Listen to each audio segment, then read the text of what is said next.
গ্রীষ্ম বর্ষা বিনীতি ভরসা। হ্যাঁ, বিনীত শপিং সিটি। নমস্কার, আপনারা দেখছেন হুগলি আপডেট। আপনাদের সঙ্গে আমি উষা। আসছে খবরে, চুঁচুড়ায় নাবালিকাকে আটকে রেখে কুপ্রস্তাব যুবকের, আতঙ্কিত এলাকাবাসী। চুঁচুড়া থানার এলাকার বছর 14-র এক নাবালিকাকে তুলে নিয়ে গিয়ে আটকে রাখার কথা জানতে পেরেও গুরুত্ব না দেওয়ার অভিযোগ উঠল দুই থানার বিরুদ্ধে। অভিযোগ, সোমবার সন্ধ্যায় চড়কের মেলা দেখে সাইকেল নিয়ে ঘরে ফেরার পথে দুটি যুবক নাবালিকার পথ আটকায়। তার ফোন নিয়ে কাছে একটি ক্লাবে সামনে বসিয়ে কুপ্রস্তাব দেয়। রাত 9:30 নাগাদ এলাকার কয়েকজনে মেয়েটিকে দেখে সন্দেহ হলে জিজ্ঞাসাবাদ করতেই ঘটনার কথা জানতে পারেন। বেগতিক বুঝে ফাইট মোডে থাকা মেয়েটির ফোন রেখে চম্পট দেয়। সেই ফোন দিয়েই পরিবারের সঙ্গে যোগাযোগ করে নাবালিকা। বাবা মা স্থানীয় কয়েকজনকে নিয়ে গিয়ে মেয়েকে উদ্ধার করে থানায় নিয়ে যান। অভিযোগ, মা এবং মেয়েকে রাতে আর বাড়িতে যেতে দেওয়া হয়নি, থানাতেই রেখে দেওয়া হয়। সকাল 11:30 নাগাদ মহিলা থানায় পাঠানো হয়। অভিযোগ, সেখানেও মানসিকভাবে বিধ্বস্ত মা মেয়েকে নানা প্রশ্নের সম্মুখীন হতে হয়। এরপর স্থানীয় কয়েকজনের সৌজন্যে তারা জেলা শিশু নিরাপত্তার ইউনিটের সঙ্গে দেখা করেন। মঙ্গলবার সন্ধ্যায় তাদের হস্তক্ষেপে সাধারণ থানায় অভিযোগ দায়ের হয়। বিষয় হচ্ছে, আমি আজকে সকালবেলা খবর পেয়েছি, আমারই পরিচিত টোটো চালায় ভাইটা, আমার ছেলেকে নিয়ে আসা প্রচণ্ড ভালোবাসে।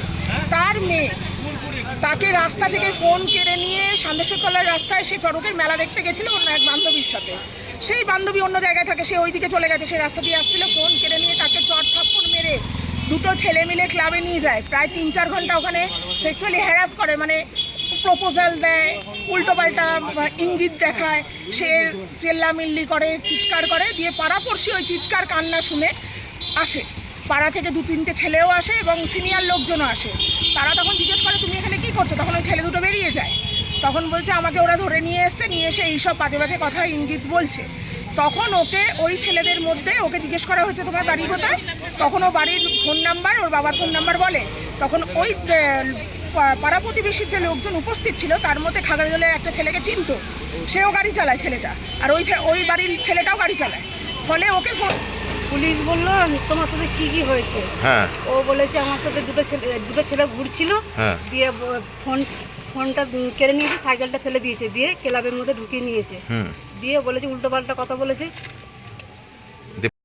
তোমাদের এসে ছেলেটা পিছু করছে, আমি দুটো সাইকেল চালিয়ে চলে আসছিলাম। ওই ছেলেটা আমার কাছে ফোন কেড়ে নেয়। ফোন কেড়ে নিয়ে যে দিক দিয়ে মানে শর্টকাট, আমি সেদিক দিয়ে আসছিলাম। দুটো ছেলে ছিল, সেই ছেলে দুটো আমাকে চোখ রাঙিয়ে মানে দাঁড় করিয়ে দেয় সাইকেল দিয়ে, আমিও দাঁড়িয়ে যাই। তখন কোনো লোক ছিল না ওখানে। তারপর আমি নামছিলাম না, আমাকে হাত ধরে টানাটানি করেছিলাম, তাও নামিনি। ছেলেগুলোকে চেনো? না, কাউকে চেনো না? একটা ছেলেকে চিনতাম। সে কে, তোমার বন্ধু? না। তা কি কিছু বললে না তখন? কাউকে রাস্তার কাউকে ডাকুনি? হুগলি থেকে চন্দ্রনাথ দত্তের রিপোর্ট, হুগলি আপডেট। নারী সুরক্ষার দাবিতে বিজেপির পক্ষ থেকে চুঁচুড়া থানায় ঘেরাও। গত 2 দিন আগে গাজন উৎসবে চুঁচুড়া ষণ্ডেশ্বরতলা মন্দির থেকে ফেরার পথে রাতে একটি 14 বছর বয়সী নাবালিকাকে শ্লীলতাহানি এবং অপহরণের চেষ্টা করে কিছু দুষ্কৃতী। ওই এলাকার কোন রকম স্থানীয়দের তৎপরতায় নাবালিকাটি রক্ষা পেয়েছে। এই মর্মে নাবালিকার মা এবং বাবা মেয়েটিকে নিয়ে চুঁচুড়া থানায় অভিযোগ জানাতে এলে চুঁচুড়া থানা মেয়েটির বাবাকে বাড়িতে পাঠিয়ে দিয়ে মা এবং মেয়েকে সারা রাত শিশু বন্ধব কক্ষে বসিয়ে রাখেন। এমন একটি গুরুতর ঘটনা ঘটে যাচ্ছে চুঁচুড়ার প্রশাসনিক কেন্দ্রে, অথচ দোষীদের এখনো পর্যন্ত গ্রেপ্তার করা গেল না এবং অভিযোগকারীদেরই পুলিশের হেনস্থার শিকার হতে হচ্ছে। এটি খুব লজ্জাজনক। তারই প্রতিবাদে চুঁচুড়া ঘড়ির মোড় থেকে দুপুর 1টা নাগাদ চুঁচুড়া মণ্ডলের বিজেপির মহিলা কর্মীরা মিছিল করে চুঁচুড়া থানার সামনে গিয়ে বিক্ষোভ দেখায়। থানার গেট ধরে চলে ঠেলাঠেলি বেশ কিছুক্ষণ। এরপর বিজেপির বেশ কিছু মহিলা প্রতিনিধি জেলা বিজেপির সম্পাদিকা অরূপ সামন্তর নেতৃত্বে থানার আইসির সঙ্গে সাক্ষাৎকার করে এবং একটি স্মারকলিপি প্রদান করে বলে জানা গিয়েছে। চড়ক দেখতে গিয়েছিল, সে যখন ফিরছে সাইকেলে করে, তখন ওখানে দুটো ছেলে ওকে উত্তপ্ত করে, টানা হেজড়া করে। মেয়েটা চেঁচামেচিতে পাড়ার লোকজন তাকে উদ্ধার করে বাড়িতে নিয়ে যায় এবং তার মা বাবা যখন এই থানায় এসে অভিযোগ করে, তার বাবাকে প্রশাসন থেকে পুলিশ তাকে বাড়িতে পাঠিয়ে দেয় এবং মা মেয়েকে সারা রাত্রি থানায় বসিয়ে রাখে। তাদের অভিযোগ নেওয়া হয়নি এবং মেয়েটাকে মহিলা কক্ষে বস করিয়ে রেখে তার উপর মানসিক একটা টর্চারও করা হয়েছে, এটা আমরা শুনেছি। কেন অভিযোগটা নেওয়া হলো না, সারা রাত্রি কেন তারা বসে থাকলো? এবং যখন শিশু আধিকারিক থেকে তাদের চাপ দেওয়া হলো প্রশাসনকে, পরের দিন মঙ্গলবার দিন কেন তাদের অভিযোগটা নেওয়া হলো? আমাদের এটাই, তাহলে কি মহিলারা সুরক্ষিত নয়? আমরা চুইরোবাসীদের কাছ থেকে, চুইরোবাসীদের হয়ে আমরা আবেদন করতে চাইছি যে যেন মহিলারা সুরক্ষিত থাকে এবং যারা অভিযোগকারী তাদের যেন অবিলম্বে গ্রেপ্তার করা হয়। এইটা নিয়েই আমাদের এখানে থানা ঘেরাও। অভিযোগকারী না যারা দোষী, যারা দুষ্কৃত তাদের যেন গ্রেপ্তার করা হয়, অভিযোগ যারা করেছে তাদের যেন দুষ্কৃত। আজকে বিক্ষোভ আপনারা সকলেই অবগত। গত দুদিন আগে আমাদের এই যে উৎসব হয় সামনের তলায়, সেই গাজন উৎসব, সেই গাজন উৎসব থেকে ফেরার পথে এক মহিলার শ্লীলতাহানি হয়, নাবালিকা শ্লীলতাহানি হয় এবং তাকে অপহরণের চেষ্টা চলে। সেই মর্মে তাদের বাড়ির লোক, যাই হোক ওখানকার যারা এলাকার লোকজন রয়েছে তারা ওই অবস্থায় উদ্ধার করেছিল, কিন্তু ওখান থেকে উদ্ধার করার পর ওই মহিলাকে নিয়ে তার বাড়ির লোক, নাবালিকাকে নিয়ে তার বাড়ির লোক থানায় আসে, থানায় অভিযোগ জানাতে আসে। অভিযোগ জানাতে এসে থানাতেই হেনস্থা হতে হয়। সুতরাং এটা খুব দুর্ভাগ্যজনক। পুলিশ যেখানে আমরা আশা রাখি যে এরকম একটা ঘটনা, এরকম একটা গুরুত্বপূর্ণ ঘটনা, চুঁচুড়োর প্রশাসনিক মহল মানে হুগলি জেলার হেডকোয়ার্টার, সেখানে এরকম ধরনের একটা ঘটনা ঘটছে, সেটা নিয়ে কোথায় তড়িঘড়ি তদন্তে নেমে যাবে, সেখানে দেখা গেল প্রায় 24 ঘন্টা অতিক্রান্ত হয়ে গেল অভিযোগ নিতে পুলিশকে। উল্টে এক প্রকার নাবালিকাকে এবং নাবালিকার মাকে প্রায় বললে আটক করে রেখে জিজ্ঞাসাবাদ চলছিল, যেটা যারা। হুগলি থেকে চন্দ্রনাথ দত্তের রিপোর্ট, হুগলি আপডেট। অপহরণে ছক কষে গ্রেপ্তার হলো খোদ পুলিশই। ভোরবেলা চায়ের দোকান থেকে ব্যবসায়ীকে কিডন্যাপ করে নিয়ে গিয়ে 30 লক্ষ টাকা মুক্তিপণ দাবি। মোবাইল টাওয়ার লোকেশন দেখে অভিযুক্তকে গ্রেপ্তার করল শ্রীরামপুর থানার পুলিশ। উদ্ধার অপহত বৃদ্ধ ব্যবসায়ী। পুলিশ সূত্রে জানা গেছে, বৈদ্যবাটি পদ্মাবতী কলোনির বাসিন্দা তারক ভৌমিক, বয়স 64 বছর। তারক ভৌমিকের চায়ের দোকান আছে পিয়ালাপুর দিল্লি রোডের পাশে। গতকাল ভোরে সেই দোকান থেকে বৃদ্ধকে অপহরণ করে নিয়ে যাওয়া হয়। দুপুরের দিকে বাড়িতে ফোন করে 30 লাখ টাকা মুক্তিপণ দাবি করা হয়। শ্রীরামপুর থানায় অভিযোগ করে বৃদ্ধের পরিবার। পুলিশ তদন্তে নামে। রাতে আবারও মুক্তিপণ চেয়ে ফোন আসে। সেই ফোনের লোকেশন দেখে শেওড়াফুলি স্টেশন থেকে অভিযুক্ত কিডন্যাপার অশোক দাসকে গ্রেপ্তার করে পুলিশ। অভিযুক্তের বাড়ি শেওড়াফুলি রাজারবাগান এলাকা থেকে অপহত বৃদ্ধকে হাত বাঁধা অবস্থায় উদ্ধার করে পুলিশ। পুলিশ সূত্রে খবর, অপহত বৃদ্ধের ছেলে কিছুদিন আগে নারকোটিক কন্ট্রোল ব্যুরোর হাতে গ্রেপ্তার হয় মাদক মামলায়। মুক্তিপণের জন্যই না অন্য কোনো কারণে অপহরণের ঘটনা তা খতিয়ে দেখছে পুলিশ। অশোক দাস একজন পুলিশ কর্মী, চন্দননগর আদালতে এএসআই পদে কর্মরত। চন্দননগর পুলিশ কমিশনারেটের সূত্রের খবর, পুলিশ অফিসারের বিরুদ্ধে বিভাগীয় তদন্ত হবে। বাবাকে সাদা গাড়িতে তুলে নিয়ে যায় এবং আমরা তার পরক্ষণেই একটা থানায়, শেওড়াফুলি থানায় কিছু বলতে ডায়েরি করতে যাই। আর আমার বৌদি বাড়িতে ছিল, বাবার ফোনটাও বাড়িতে ছিল। সেখানে ফোনে একটা আননোন নাম্বার থেকে ফোন আসে। না, বিষয়টা তো সঠিকভাবে কিছু জানা নেই, তবে রাত্রে পুলিশ এসেছিলেন, তো ওনাদের বাড়িতে এসে কথাবার্তা বলেন। এসে বাড়িতে যারা অ্যাভেলেবেল ছিল তাদের সঙ্গে কথাবার্তা বলে তারা বেরিয়ে গেছে, এইটুকুই জানা। উনি পুলিশে চাকরি। এটা ঘটনা ঘটেছিল অপহরণের কেস, সেখানে মুক্তিপণ চাওয়া হয়েছিল, বিষয়টা একটু যদি বলেন। এটা হচ্ছে আমাদের বৈদ্যবাটি 22 নম্বর ওয়ার্ডের অন্তর্গত, একদম বর্ডার প্রান্ত পদ্মাবতী কলোনি। সেখানেই এই তারকনাথ ভৌমিক নামে একটি ব্যক্তিকে অপহরণ করা হয়। সেই ঘটনাটা শোনা হয় আমাদের এলাকাবাসী ফোনের মাধ্যমে দিয়ে। আমরা ঠিক চিনি না, আমি কাজ করতেছিল, দাদা বোধহয় বিএসএফে কাজ করতো, এ বোধহয় পুলিশে চাকরি করতো। ঘটনা ঘটেছে, পুলিশ এসেছিল। হ্যাঁ, সেটা আমি সকালবেলা শুনলাম আমরা, যে এরকম রাত্রি আমাকে একজন বললো যে কি অশোক কি নামে। অশোক আমার পাশের বাড়ি থাকে, আমি একটু ভিতরের দিকে থাকি, হ্যাঁ পাশের বাড়ি থাকে, তার নাম অশোক। সে তো। হুগলি থেকে চন্দ্রনাথ দত্তের রিপোর্ট, হুগলি আপডেট। এখন নিয়ে নেব বিজ্ঞাপন বিরতি, বিরতির পর ফিরে আসছি খবরে। শীত গ্রীষ্ম বর্ষা পিনিতি ভরসা। হ্যাঁ, পিনিত শপিং সিটি। যে কোনো মরশুমের রেডিমেড জামা কাপড় পাওয়া যায় একই ছাদের তলায়। ছোট থেকে বড়, পুরুষ মহিলা ও শিশুদের একমাত্র নির্ভরযোগ্য প্রতিষ্ঠান। শীতকালীন যে কোনো শাড়ি, জিন্স, টপ, কুর্তি, চুড়িদার, পাঞ্জাবি মানেই পিনিত শপিং সিটি। আখন বাজার, চুঁচুড়া, Hooghly. Enjoy a weekend at Vedam, the paradise of peace. A home away from home.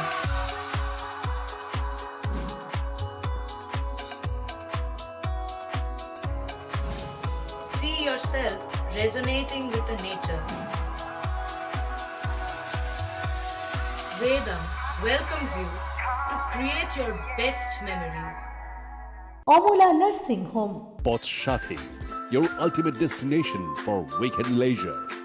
Marriage, conference, shooting, and get together all are in one roof. Yes, think about Potshati, Hugli. বিরতির পর ফিরে এলাম খবরে। চন্দননগর লালবাগান বালিকা বিদ্যালয় শতবর্ষের সূচনা হলো চন্দননগর রবীন্দ্র ভবনে। নারী শিক্ষা বিস্তারে চন্দননগরের শিক্ষা বর্তিরা শতবর্ষর আগে লালবাগান বালিকা বিদ্যালয় স্থাপন করেন। 1926 সালে 14 এপ্রিল 34 জন ছাত্রী নিয়ে স্কুলে যাত্রা শুরু। সোমবার বর্ণাঢ্য পদযাত্রার মধ্য দিয়ে শতবর্ষ উদযাপন শুরু হলেও মঙ্গলবার বছরের প্রথম দিনে চন্দননগর রবীন্দ্র ভবনে প্রদীপ জ্বালিয়ে উদ্বোধন করেন মহানাগরিক রাম চক্রবর্তী। ছিলেন পৌর নিগমের সিআইসি শিক্ষা শুভেন্দু মুখোপাধ্যায়, পৌরমাতা তথা সভাপতি মমতা দত্ত পাত্র, প্রধান শিক্ষিকা জ্যোৎস্না কোলে সহ শহরের শিক্ষা জগতের সাথে যুক্ত মানুষজন। স্বাগত ভাষণ দেন প্রধান শিক্ষিকা। প্রাক্তন ছাত্রী লক্ষ্মীরানী দাসের শতবর্ষের আলোকে লালবাগান বালিকা বিদ্যালয় বইটি প্রকাশিত হয়। শতবর্ষকে স্মরণীয় করে রাখতে 100 কবিতা নিয়ে এই বইটি প্রকাশ করা হয়েছে বলে জানা গেছে। প্রেক্ষাপটটা খালি দেখুন, আমাদের ফরাসি অধ্যুষিত চন্দননগর শহর। সেই সময় কিন্তু কতিপয় মানুষ উপলব্ধি করেছিলেন যে শিক্ষার দরকার, শিক্ষাই মানুষকে পথ দেখায়, শিক্ষা ছাড়া কিন্তু মানুষের চলবে না। তাই তারা বিশেষ করে মহিলাদের জন্য শিক্ষার জন্য তারা কিছুদিন আগেই, বরং কয়েক বছর আগেই হয়েছে কৃষ্ণভবানী নারী শিক্ষা মন্দির। সেখানেও যিনি করেছেন আমরা জানি, সেই আমাদের সেই শেঠ পরিবারে হরিহর শেঠ মহাশয়ের মাতার নাম তার কৃষ্ণভবানী নারী শিক্ষা মন্দির নির্মিত হলো। তারপরও প্রয়োজন উপলব্ধি করলেন যে আরেকটা প্রতিষ্ঠান দরকার মহিলাদের জন্যই, সেটা। হুগলি থেকে শ্যামল সিনহার সঙ্গে চন্দনাথ দত্তের রিপোর্ট, হুগলি আপডেট। নববর্ষের সন্ধ্যায় বিভিন্ন প্রতিষ্ঠানে শুভ হালখাতা অনুষ্ঠিত হলো। নববর্ষ, আরো একটা নতুন বছর 1432। নববর্ষের দিনে বিভিন্ন প্রতিষ্ঠানে হালখাতা অনুষ্ঠিত হয়ে গেল। চুঁচুড়ার বিভিন্ন প্রতিষ্ঠানের পাশাপাশি চুঁচুড়া আখন বাজারের বিনিত শপিং সিটির ছবি ধরা পড়ল আমাদের হুগলি আপডেটের ক্যামেরায়। প্রতিটি কেনাকাটায় ছিল বিশেষ ছাড়, তার সঙ্গে ছিল মিষ্টি ও ক্যালেন্ডার। হুগলি থেকে স্বর্ণালী দত্ত পাটেলের সঙ্গে উষা দত্তের রিপোর্ট, হুগলি আপডেট। নববর্ষের সকালে চুঁচুড়া মহেশতলার সার্বজনীন জগদ্ধাত্রীর পুজোর 75 বছর উপলক্ষে বৃক্ষরোপণ। এই তীব্র দাবদাহ থেকে বাঁচতে একমাত্র সহায় সবুজ। তাই নববর্ষের সকালে চুঁচুড়া মহেশতলা সার্বজনীন জগদ্ধাত্রী পূজা কমিটি তাদের 75তম বর্ষ উপলক্ষে বৃক্ষরোপণের পাশাপাশি 75 জন পথ চলতি মানুষের হাতে সবুজ গাছ তুলে দেওয়া হয়। সবুজায়নের লক্ষ্যে এই দিনের কর্মসূচিতে উপস্থিত ছিলেন হুগলি চুঁচুড়ার পৌরসভার প্রাক্তন পৌরপ্রধান আশিস সেন, পৌর সদস্য সম্পূর্ণা সেন, হুগলি ব্রাঞ্চ স্কুলের শিক্ষিকা সুপ্রা ভট্টাচার্য সহ বিশিষ্ট ব্যক্তিরা।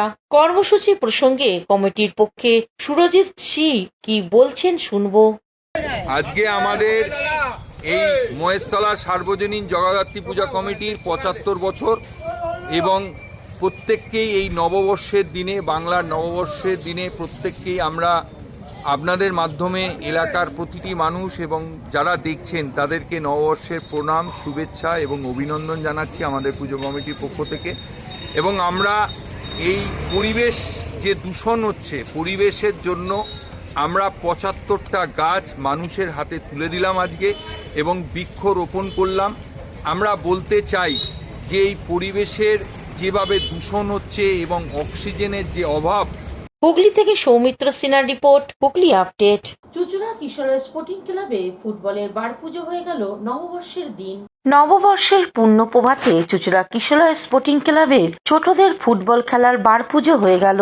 51 বছরে পদার্পণ করলো এই বার পুজো। কিশোর স্পোর্টিং ক্লাবের ফুটবল কোচিং দেয়া হয় সম্পূর্ণ বিনামূল্যে। এখান থেকে বহু খেলোয়াড় আজ বড় প্রতিষ্ঠানে খেলছে। এবারে ফুটবল বার পুজোর প্রসঙ্গে ক্লাবের সম্পাদক পার্থপ্রতিম দত্ত এক সাক্ষাৎকারে কি জানাচ্ছেন শুনবো।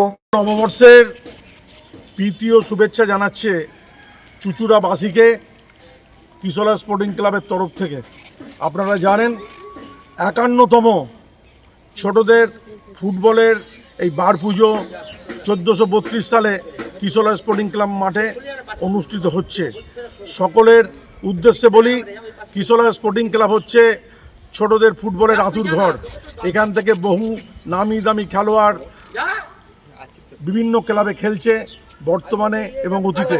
সুতরাং আজকের যে বার পুজো যাতে সুন্দরভাবে সাফল্যমণ্ডিত হতে পারে তার জন্য আমরা সকলের সহযোগিতা কামনা করছি এবং চুচুড়াবাসীকে আমরা শুভ নববর্ষের আন্তরিক প্রীতি ও শুভেচ্ছা জ্ঞাপন করছি। ধন্যবাদ। হুগলি থেকে স্বর্ণালী দত্ত পাটিলের সঙ্গে উষা দত্তের রিপোর্ট, হুগলি আপডেট। এখনকার মতন খবর এই পর্যন্তই। প্রতিদিন দেখুন হুগলি আপডেট। নমস্কার।